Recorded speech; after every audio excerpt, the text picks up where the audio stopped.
President Trump's Department of Justice is now suing Illinois Governor J.B. Pritzker and Chicago Mayor Brandon Johnson for, quote, with federal immigration enforcement. This comes shortly after Attorney General Pam Bondi's day one directive to enforce Trump's immigration crackdown.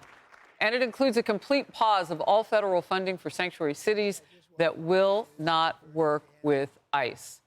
So we'll see if those sanctuary leaders start changing their tune from this message.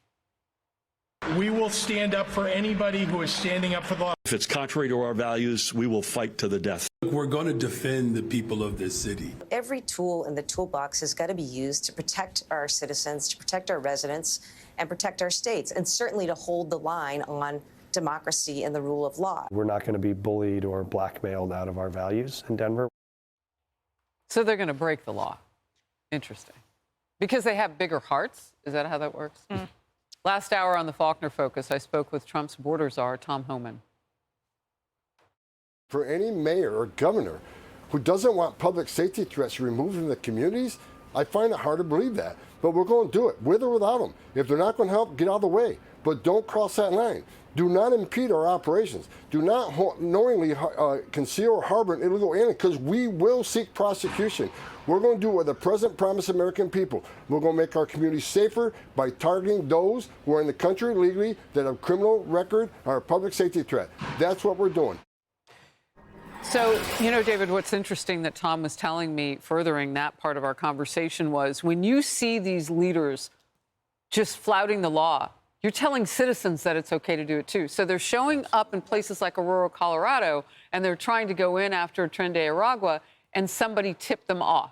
Yeah. So how is that happening? You have the women in the streets with the bullhorn saying, no, don't go out the front door, go out the back. And I said to Tom, isn't that illegal to be helping them get away? Yeah. And of course it is. And you had Soros-funded radio stations doing the same thing. Wow. I mean, that's the extraordinary thing. It was being broadcast out. The FCC is looking into this, by the way, the new FCC under new guidance. I want the FBI to look into it. Well, they probably will. But the bottom line is Pam Bondi's got a lot on her table right now. Does. Not only is she dealing with this issue, but it all comes under the same rubric. People who are in charge, either they're unelected bureaucrats or they're elected local leaders, et cetera, who feel they can take the law into their own hands for their own political purposes, not just to make things better, because very often it doesn't make things better. But that's really, and the bottom line is these migrant criminals, and these are the real bad guys who pull people's fingernails out, are just walking the streets. It's putting people's lives in danger. You know, Kennedy, the danger part of it now may trample on the part that Tom Homan and President Trump had promised, and that was for transparency. So Tom Homan last hour was telling me, look, there has been an intel leak, they believe, with some of the tips given to these gang members. And he said, you know, we want those reporters with us, but how can we do that? So there's a suspicion that they have to now get to the bottom of to give the rest of us transparency. Sounds like something Democrats might love if we can't see what's going on. Yeah, I mean, it's unfortunate because there are certain actors who are working in concert with each other to protect people. And, you know, when some of these lawmakers and governors and mayors talk about, like, our citizens, our residents, it's like, that's who you're protecting? Like, you know, you have 87% of people, according to Michael Goodwin's reporting in the New York Post, who are in favor of deporting criminal illegal aliens. And they're not talking about people who are seeking asylum, who are looking to work and to better themselves in this country. You have to make a very strong differentiation. We're talking about people who are in transnational criminal gangs who would love to take over entire neighborhoods. They wish to harm and murder and extort and do whatever they can to enrich themselves. And then with that money, they are paying people off to make sure that they are tipped so they can keep themselves safe.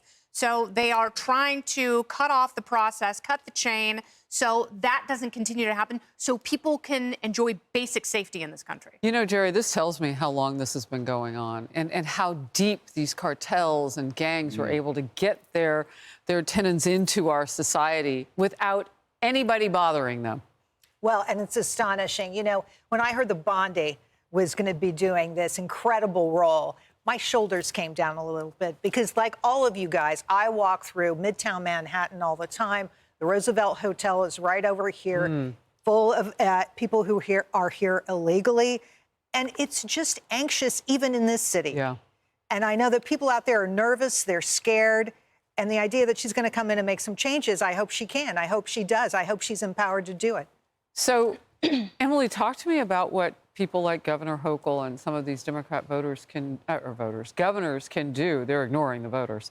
Governors can do to work against this legally. I think what they're doing is not legal, but they say it is. It's not, and it's not reflective of what Americans want, to your point. I think it's, frankly, hilarious, tongue-in-cheek, that the cartels are sitting back and watching these feckless sort of, liberal, bleeding hearts types with their big microphones in the parking lots, the governors that just want to curry favor with a very extreme tiny bit of their voters, doing the bidding of these ferocious, violent cartels that have brought such violent criminal acts on the forefront of our territory. And if there's one thing that I've learned, that any of us has learned through history, it is that actually the federal government wins. When we play the power game, believe me, the Fed wins over the states. The microcosm happening in California, let's take San Jose County, where Bambi Larson, for example, was murdered, bludgeoned to death by an illegal immigrant with a recidivist criminal history, multiple detainer requests. In that county alone, there are about 1,000 per year detainer requests that the city ignores, 30 of whom are for murder. And when Gavin Newsom, governor, came out and said, we're going to spend $25 million of your taxpayer dollars defending these criminals under auspices of Bleeding Heart Compassion, and another $25 million going straight toward it to another fund, it got opened up for public debate. And what happened? 2 seconds later, we retract that. We're actually not going to do that anymore.